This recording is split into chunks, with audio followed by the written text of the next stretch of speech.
com a aula de DPOC, né?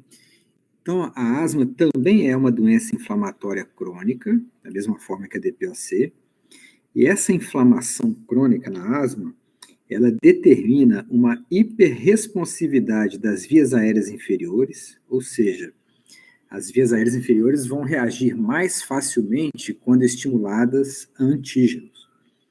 E essa responsividade, essa reação ao estímulo antigênico, vai gerar uma série de alterações que culminam numa limitação ao fluxo aéreo. Só que, diferentemente da DPOC, é uma limitação variável e reversível, né? Ela é reversível. Essa reversibilidade nas formas leves ocorre espontaneamente ou então nas formas mais graves com o tratamento. Tá? Então, resumindo, é uma inflamação, só que enquanto na DPOC é uma inflamação neutrofílica, aqui é uma inflamação predominantemente eosinofílica, e isso tem uma importância muito grande, porque as inflamações por eosinófilos respondem muito melhor ao corticoide. Então, já vai aqui uma dica, o tratamento da asma, ele é baseado em corticoide. É uma inflamação que faz com que as vias aéreas no paciente asmático sejam mais reativas. Então, elas reagem com broncoconstrição, com hipersecreção mucoide e edema, que vai dar os sintomas da asma, quando são estimuladas por antígenos. E aí, essa broncoconstrição, esse edema, essa secreção, vai gerar obstrução ao fluxo aéreo, que vão dar os sintomas da asma. Só que enquanto a DPOC é uma doença que não é totalmente reversível, pelo contrário, ela é progressiva, na asma, essas alterações elas são muito mais reversíveis, às vezes até espontaneamente ou com um tratamento adequado. Tá? É uma doença muito comum, né, e existe inclusive uma hipótese aí de que a prevalência da asma está aumentando no mundo.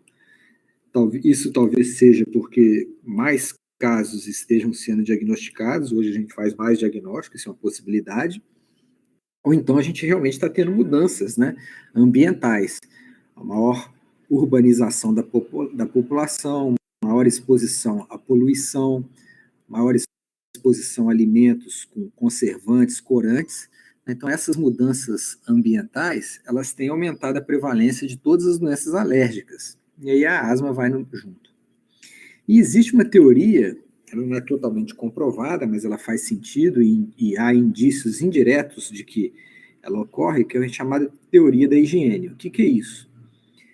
A asma ela é mais prevalente em países desenvolvidos do que países muito pobres. E uma teoria para isso é que nesses países desenvolvidos, né, um esquema de vacinação infantil muito eficiente, boas condições de higiene, esses fatores diminuem muito a ocorrência de infecções frequentes na infância.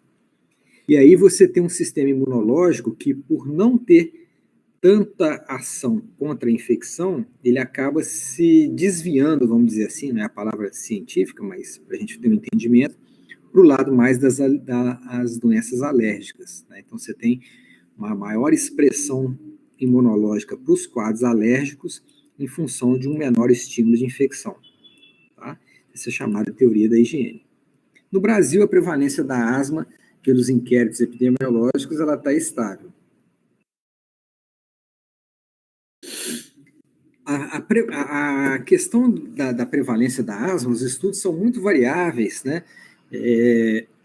Geralmente são inquéritos através de questionários, e é muito difícil, principalmente na infância, você ter certeza que aquele episódio ali caracterizou um quadro asmático ou se foi só um quadro de uma sibilância por uma infecção viral, por exemplo. Né? Mas a maior parte dos estudos mostram a prevalência da asma em torno de 10% da população, né, em estudos em crianças e adolescentes, e no Brasil alguns inquéritos epidemiológicos chegaram a mostrar até 20%. Né? Provavelmente esses números estão superestimados por aquilo que eu falei, né? Muitas vezes é fácil o diagnóstico, como se fosse bronquite, chama tudo de bronquite, né? E certamente parte desses diagnósticos de asma eles não seriam totalmente confirmados. Né? Mas independente disso, é uma doença prevalente. Diferentemente da DPOC, é uma doença de mortalidade baixa. Né? O tratamento da asma é extremamente eficaz, E aí, a partir do momento que você tem uma pessoa que faz o tratamento de forma adequada, a mortalidade por asma é muito baixa. Então, por exemplo, 2,2 casos para cada 100 mil habitantes por ano, né, de mortalidade por asma. E a gente percebe isso mesmo em hospital, no UTI, né, é muito mais comum você ter formas graves e óbito na DPOC do que na asma.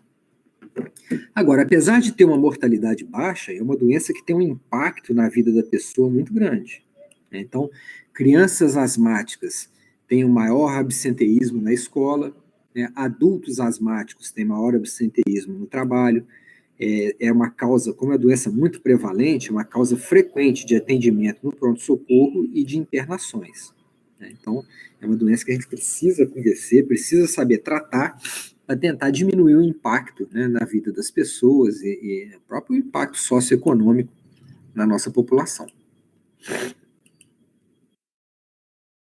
E aí, alguma dúvida, gente, até aqui? Por enquanto, só curiosidade, né? Não tem muito que guardar nada disso, não. É só contextualizar a importância dessa aula. Alguém quer fazer algum comentário, alguma pergunta?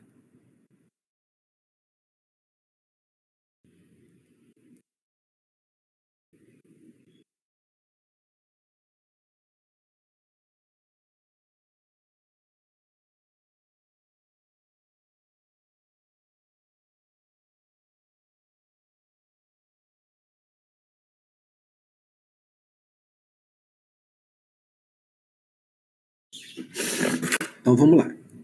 Isso aqui é muito resumidamente a fisiopatologia da asma. Né? Então, a asma é uma doença genética. A gente sabe disso, porque é uma doença que tem uma história familiar muito, muito forte, né? Então, quando você faz um diagnóstico de asma, você pode procurar na família, que vai ter vários outros familiares também com asma ou com outro tipo de alergia, né? Sugerindo uma transmissão genética, embora a gente não saiba não esteja totalmente conhecido como que é essa transmissão genética da asma, mas nitidamente uma doença genética. Então, uma pessoa que tem uma genética de predisposição, ela, muito precocemente, ela, quando entra em contato com antígenos, ela vai ser sensibilizada. Né? Então, esses antígenos vão ser reconhecidos por células apresentadoras de antígenos, no próprio epitélio respiratório, geralmente macrófagos, células dendríticas. Essas células vão gerar a ativação de linfócitos TH2 que vão produzir IgE, imunoglobulina específica contra esses antígenos. Né? E aí essas IgEs, elas, além de promover uma quimiotaxia para eosinófilo, que é a principal célula inflamatória da asma, essa IgE também ela vai se ligar à parede de mastócitos, que são outras células inflamatórias, né? E esses mastócitos, então, eles vão ficar sensibilizados. Então, as pessoas vão ao longo da vida, né? Isso serve para rinite também. A rinite é a mesma fisiopatologia da asma. Então, essas pessoas vão sendo sensibilizadas a diferentes antígenos. E aí, uma vez exposta a uma pessoa sensibilizada, na hora que ela entra em contato novamente com a carga desses antígenos, ela pode haver ali uma reação do antígeno com a IgE, que está sensibilizando o mastócito, e promover a liberação de mediadores inflamatórios pré-formados do mastócito. Então é aquele asmático que, quando entra em contato com poeira, entra em contato com mofo, um cheiro forte, imediatamente ele pode apresentar sintomas. A gente chama isso de resposta imediata. Por que ocorre essa resposta imediata? Porque esses mastócitos sensibilizados, eles já produzem uma série de mediadores inflamatórios, principalmente a histamina. E aí, quando em contato com esse antígeno novamente, essa reação antígeno-anticorpo promove a degranulação desses mastócitos com liberação de histamina e vai ter isso que está aqui, nesse lado esquerdo aqui, ó, que é a fase aguda da asma. Uma hipersecreção de muco, uma vasodilatação gerando edema da mucosa e contração de músculo liso. Né? Então, isso em conjunto vai promover broncoespasmo, né? A pessoa vai ter dispneia com sibilos. E, eventualmente, a depender da quantidade de muco produzido, vai ter tosse com um pouquinho de expectoração. Tá? Então, isso explica aquela sintomatologia aguda que o asmático tem quando entra em contato com esses antígenos. Um asmático já sensibilizado, ele pode desencadear essa reação, às vezes, sem a exposição ao antígeno, em função de ativação neural. Então, uma descarga, às vezes, emocional, uma crise de riso, o ar frio. Então, a partir do momento que ele está a via aérea dele é hiperresponsiva, mesmo outras exposições que não o antígeno, pode gerar o mesmo tipo de resposta. Tá certo? E durante muito tempo, gente, a asma era uma doença encarada dessa forma. E aí, conhecia-se esse espectro da asma. Então, como que era a base do tratamento da asma? Usar antihistamínico para tentar bloquear a liberação de um dos principais mediadores, só que não é o único. Além da histamina, leucotrieno causa isso tudo aqui. E tratamento sintomático, né? Usava-se broncodilatador, que é o relaxante do músculo liso, para diminuir a broncoconstrição. Às vezes usava xarope para tentar fluidificar esse muco, coisa que não responde muito bem. Então, o asmático, ele era tratado sintomaticamente. Seria, por exemplo, como se eu tivesse uma doença neurológica que dá dor de cabeça e eu ia lá e tomava analgésico. Tá?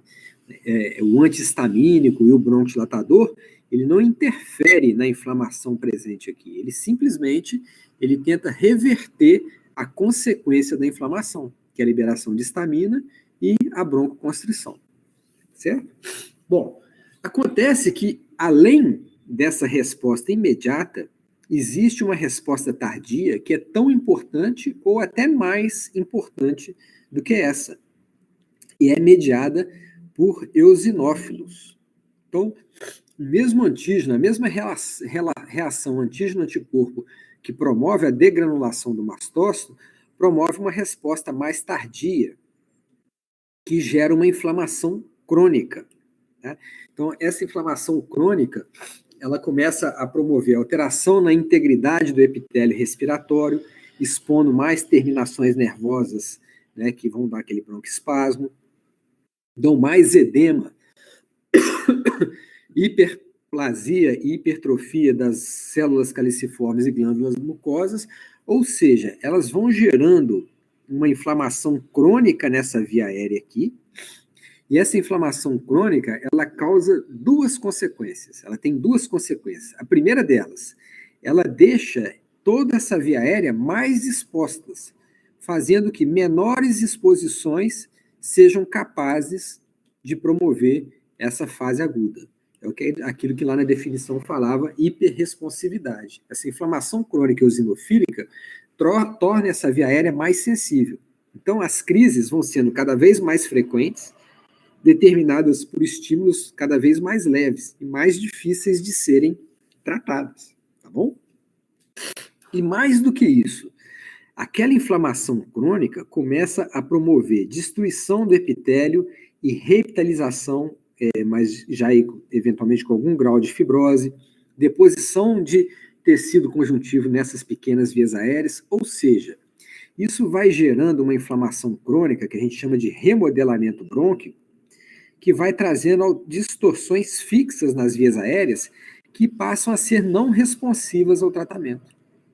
Ou seja, se a gente não tratar a inflamação da asma, se a gente ficar só dando broncodilatador e tratando essa consequência aqui, o paciente vai ter uma via aérea cada vez mais inflamada, que vai favorecer a repetição das fases agudas, mas também criar alterações fixas nas vias aéreas.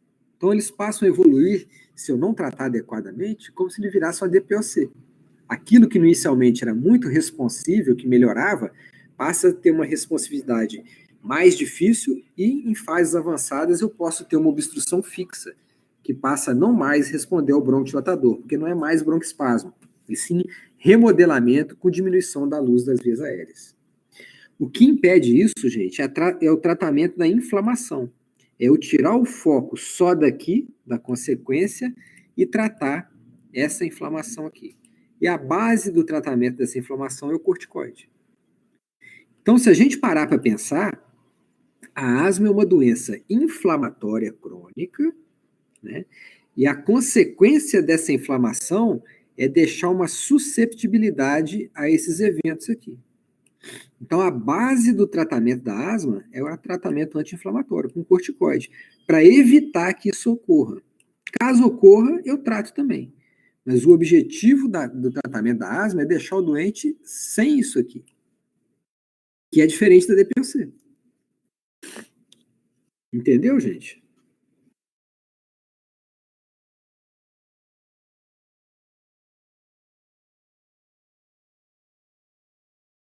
Alguma dúvida?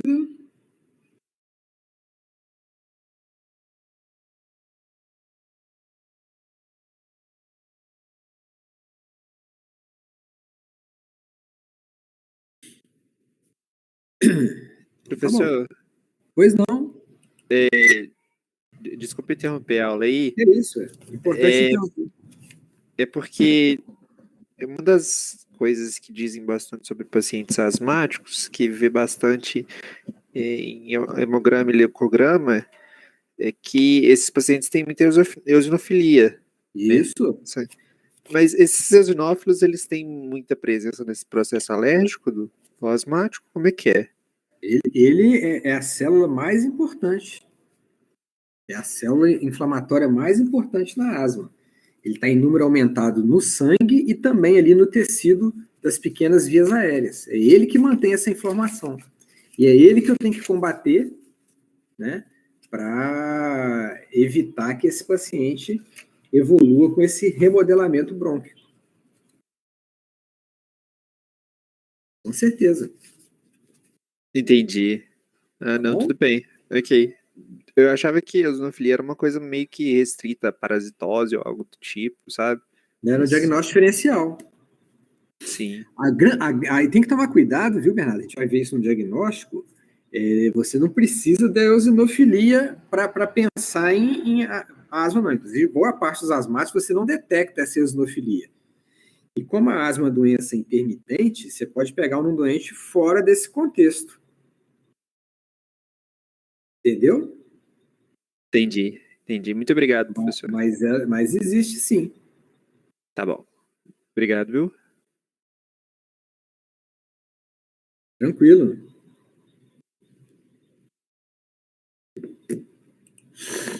Aí o remodelamento brônquico é isso aqui, ó. Então, aquela inflamação crônica e eosinofílica, ela pode promover ruptura no epitélio brônquico, com alterações de proliferação de células epiteliais, células do tecido conjuntivo, depósito de colágeno. Então, isso tudo aqui já está causando um espessamento no epitélio. Hipertrofia e hiperplasia do músculo liso, mais ainda. Mesma coisa com as glândulas. Espessamento do tecido conjuntivo. Isso tudo em conjunto pode tornar-se irreversível, gerando uma obstrução fixa ao fluxo aéreo. É esse doente que vai ter uma asma grave. Então, na maior parte das vezes, a asma grave, ela ocorreu em função de uma negligência no tratamento que deixou ela evoluir para remodelamento brônquico de forma grave.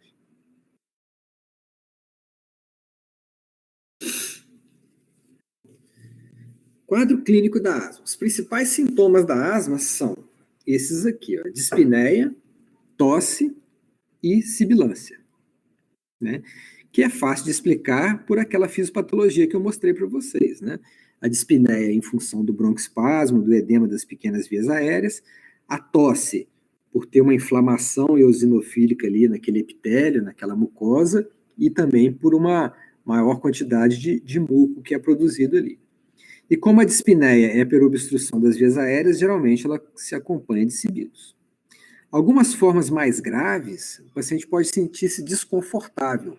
Um broncoespasmo muito intenso, ele pode dar um desconforto, um aperto. Às vezes dá dúvida, você tem até que estar com dúvida de como uma dor coronariana, tá? Bom, agora, se a gente pegar essa lista de sintomas aqui, né, olha só, dispneia, tosse e sibilância são os mesmos sintomas, por exemplo, da DPOC. Tá? Então, muito mais importante do que saber quais são os sintomas mais frequentes numa doença e a gente reconheceu o padrão com que ele se apresenta naquela doença. Então, algumas características desses sintomas na asma. Então, é interessante, o asmático tem mais sintomas noturnos ou de manhã cedo, nas primeiras horas do dia, quando ele acorda. Às vezes ele é despertado pela presença dos sintomas, tá? Isso é porque, à noite, os níveis séricos de cortisol e de catecolaminas diminuem, né, que são substâncias broncodilatadoras. Então, existe um ciclo circadiano, aí o paciente fica menos protegido à noite e de manhãzinha. Os sintomas na asma, eles são episódicos, e entre períodos sintomáticos, o paciente pode ficar longos períodos assintomáticos, às vezes anos.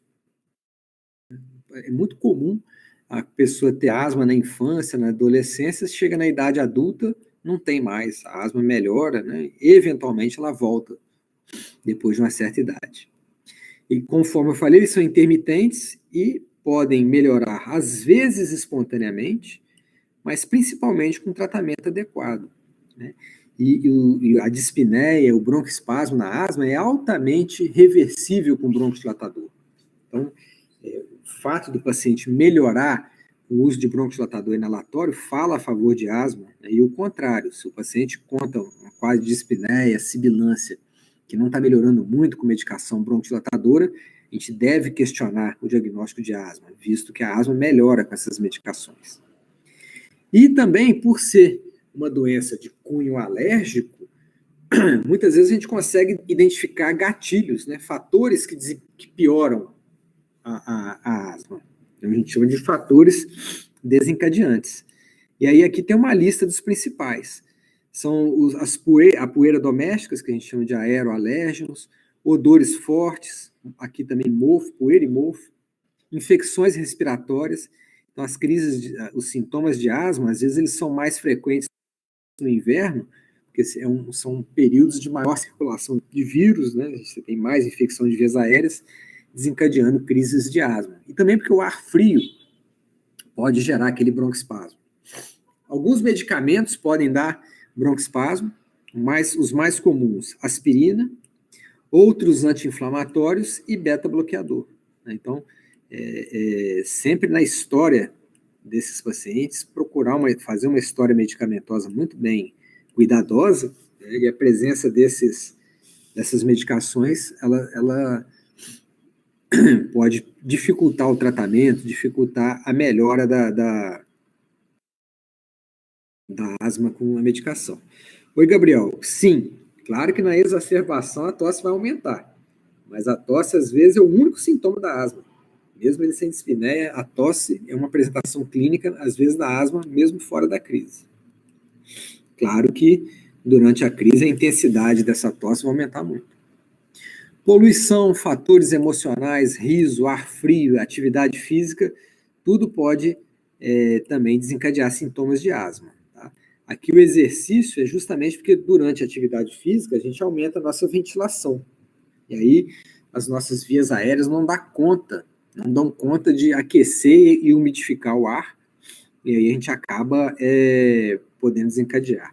Tá? Isso, de forma alguma, deve significar que eu devo contraindicar exercício no asmático. Pelo contrário, eu tenho que incentivar a atividade física no asmático, ajuda a melhorar, e se você perceber que ele tem broncoespasmo quando ele faz atividade física, você orienta que ele use o broncodilatador, a bombinha, antes de começar a atividade física, para que ele possa fazer isso de forma adequada.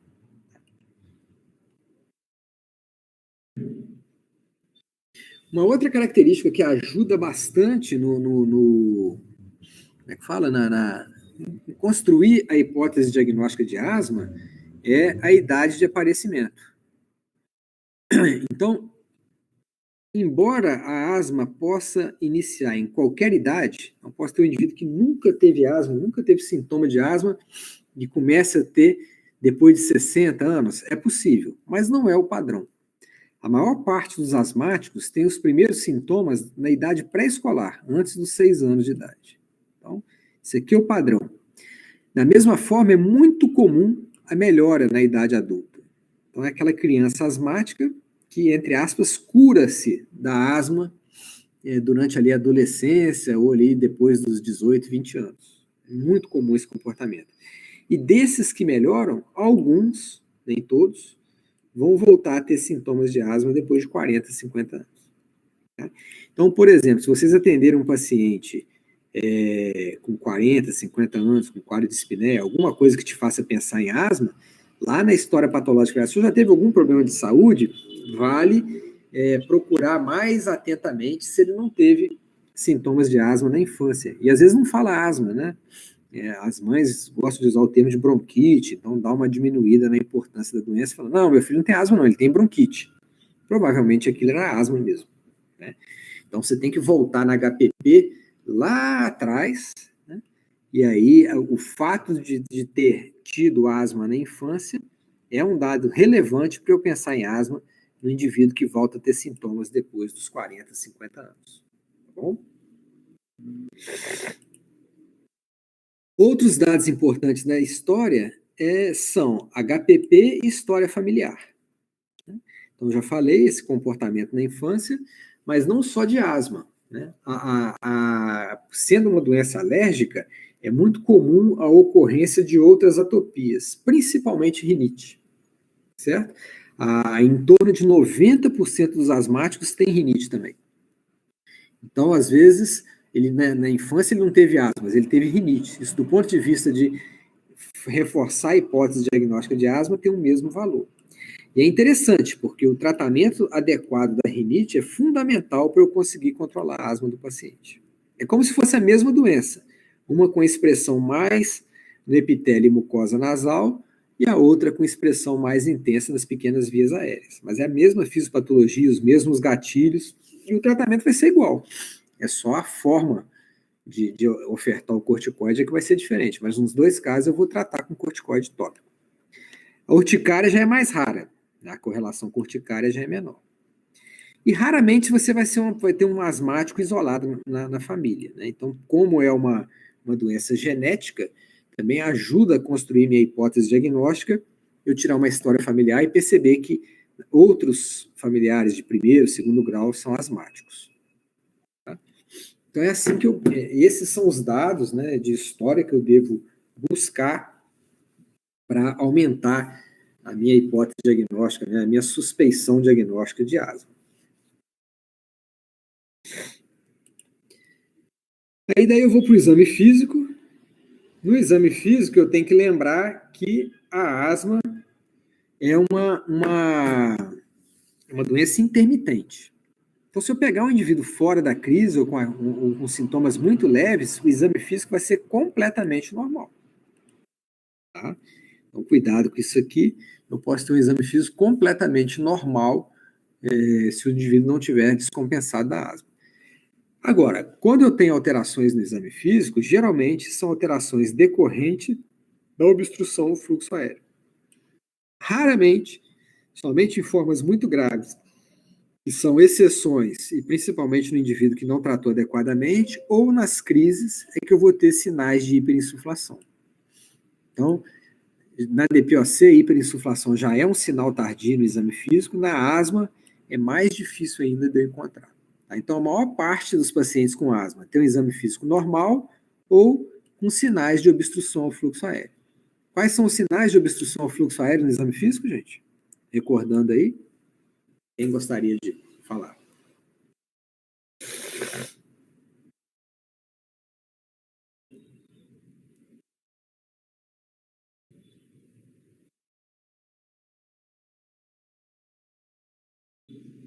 É o sibilo, né? Então, ataque, frequência respiratória aumentada, né? Dispneia, né, Beatriz? Eu entendi. Dispneia é o sintoma. Então, no exame físico seria taquipneia. Então, taquipneia e na ausculta sibilo.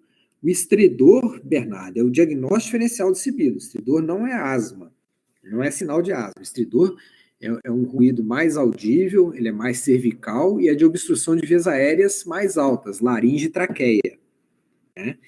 Então, inclusive, é importante tentar fazer o diagnóstico diferencial para não ficar chamando de asma todo mundo que está com aquele ruído musical. Então, o estridor é doença de traqueia e laringe. Asma, broncoespasmo periférico.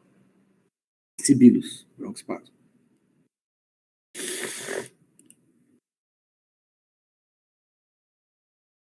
Então, está aqui os sinais de obstrução ao fluxo aéreo, ataque apneia.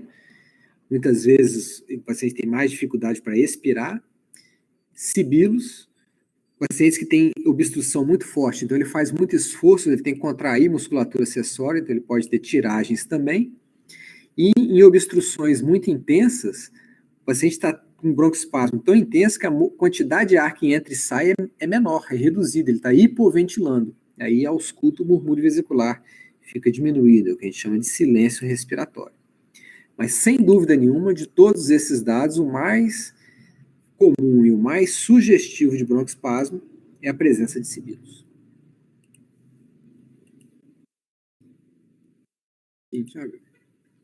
Bom, o diagnóstico da asma. Então, da mesma forma que na DPOC, o que vai dar o diagnóstico de asma é a clínica. O diagnóstico de asma é clínico, gente. Se você tem uma história, um exame físico sugestivo de asma, você já está autorizado a começar o tratamento de asma desse paciente.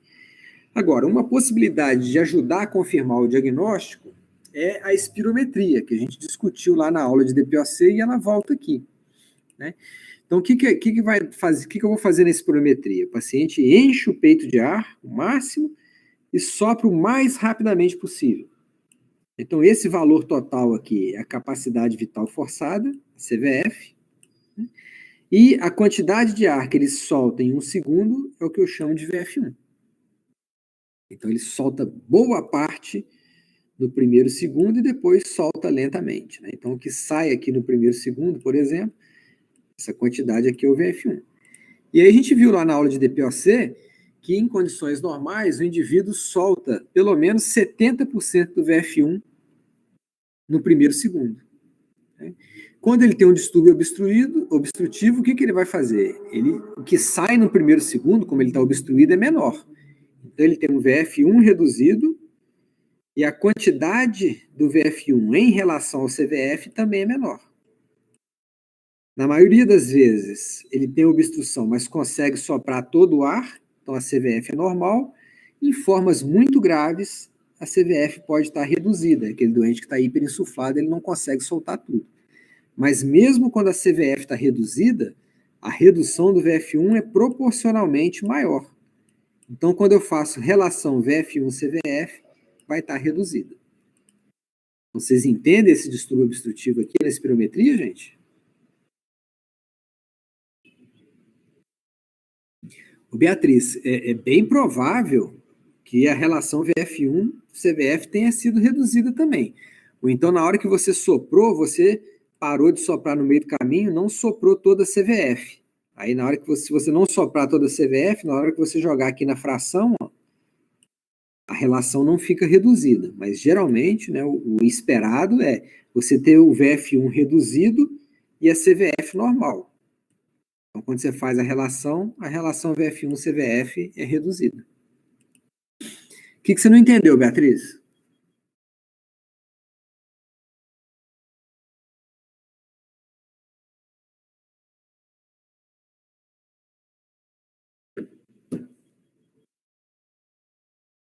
Então é isso, Beatriz. Tem que tomar muito. Espirometria, gente, é um exame delicado de ser feito. A Beatriz pode contar para vocês, visto que ela mesma fez o exame. Então, olha só. O que você tem que fazer? Enche o peito de ar. A pessoa encheu. Ela segura o ar um pouquinho. Vou fazer aqui para o lado para dar. Então, ela encheu o peito de ar. Segurou um pouquinho. Agora ela vai soprar forte todo o ar que ela conseguir. E aí, o que eu quero saber? Eu quero saber o que sai no primeiro segundo e o total. Por quê? Porque o indivíduo que é obstruído, como ele tem uma dificuldade de expirar, o que sair no primeiro segundo vai estar reduzido. Agora, a não ser que a dificuldade dele seja muito grande, ele consegue soprar tudo, só que ele demora mais, mas ele consegue. Então, a CVF é normal. Então, se eu fizer uma espirometria normal, ela é assim, ó, sai rapidamente e depois sai o resto. Agora, se eu pegar um indivíduo com asma ou com DPOC, o que acontece? Demora mais a sair. Mas sai, né? Se eu cortar aqui, ó, 1 segundo, um segundo estiver nesse patamar aqui, ó, esse indivíduo soprou isso tudo. O asmático soprou menos. Então, o VF1 é reduzido, e na hora que eu dividir esse VF1 pela CVF, a relação vai estar reduzida. Agora, imagina que a pessoa faça isso aqui, ó. Ela tem asma, ela sopra, então o VF1 dela está diminuído. E aí sopra, aí ela para de soprar, ela interrompe o exame no meio. Então ela vai ter uma CVF falsamente reduzida. Ou então, se ela não encher muito o peito de ar, ela encheu menos. Tá? Então, se você não encher o peito de ar ou você não soprar tudo, você está diminuindo a CVF. E aí, mesmo que o VF1 seja reduzido, na hora que botar na razão, isso aqui vai dar normal. Então, é um exame que você tem que ser muito bem feito, tem que ter uma cooperação muito grande do paciente.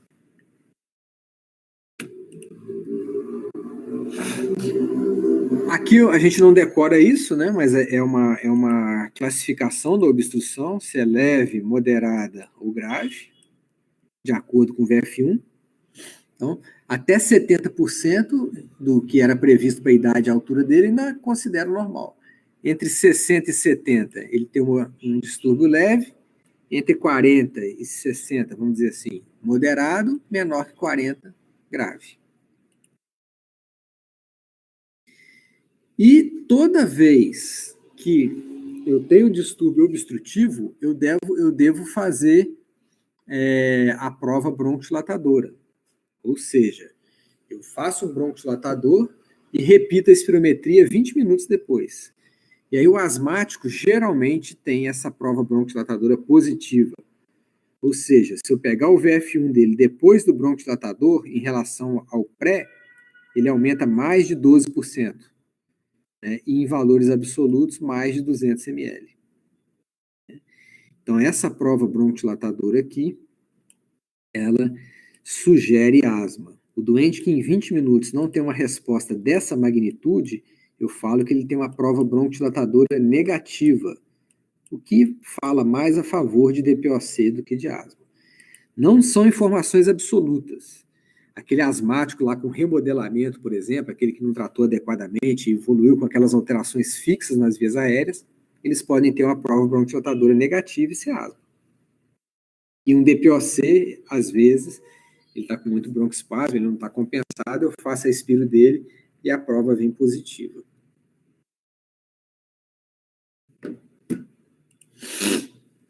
Aqui. A radiografia de tórax é mais ou menos igual à DPOC. Na maioria das vezes, a radiografia de tórax é normal. Né? Então, eu faço, quando faço o diagnóstico de asma, quando eu estou investigando o diagnóstico de asma, eu faço uma radiografia, até mesmo para buscar diagnósticos diferenciais ou para ter um controle para comparações futuras. E nas formas graves, eu posso fazer, nas crises graves, quando o paciente interna com a crise de asma, eu também faço uma radiografia de tórax para ver se ele não está hiperinsuflado, se ele até não fez um pneumotórax, então eu posso fazer dessa forma.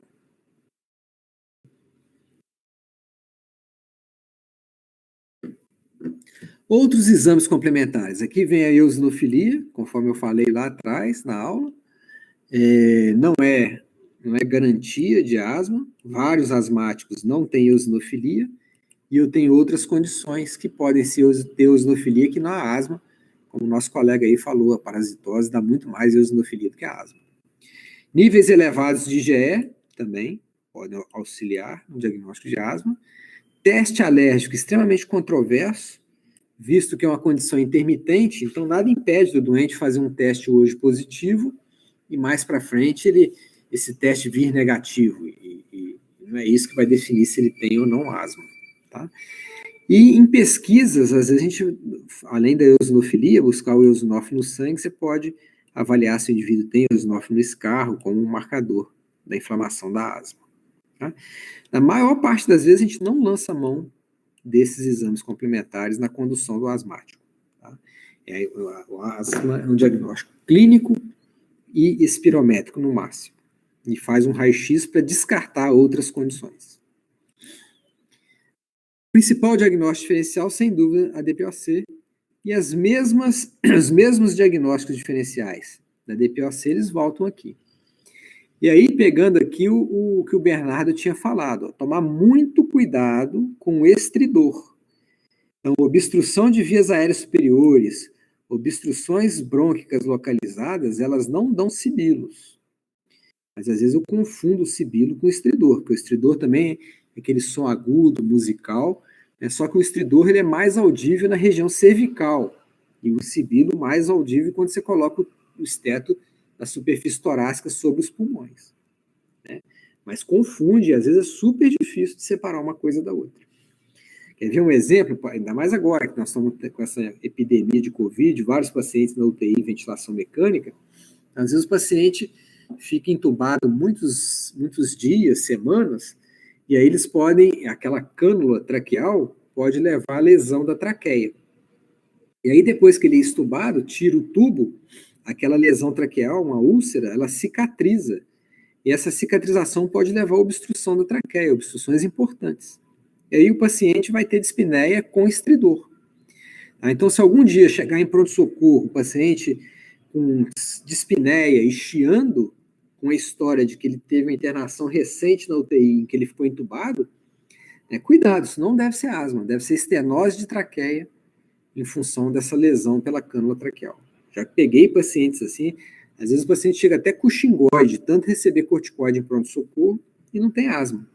Então, muito cuidado, tumor de traqueia, paracoco, então, várias condições podem dar obstrução de traqueia ou de laringe, tumor de corda vocal, aí a pessoa fica tratando como asma, e na verdade ela tem uma estenose, né, ou uma obstrução das vias aéreas superiores. Outros diagnósticos diferenciais. A asma, às vezes, se apresenta só como tosse. Um dos principais diagnósticos que eu tenho que pensar em paciente com tosse crônica, mesmo que ele não tenha sibilo, mesmo que ele não tenha dispneia, é asma.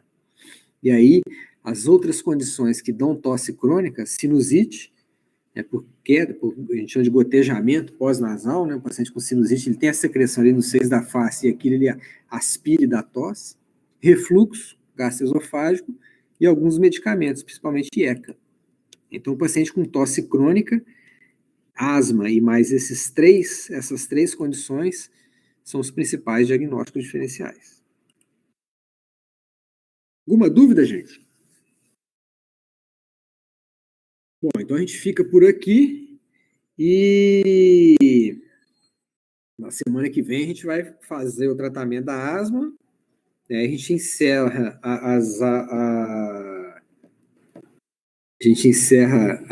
as aulas teóricas e tem o nosso seminário e depois as provas. A prova, né? Uma dúvida?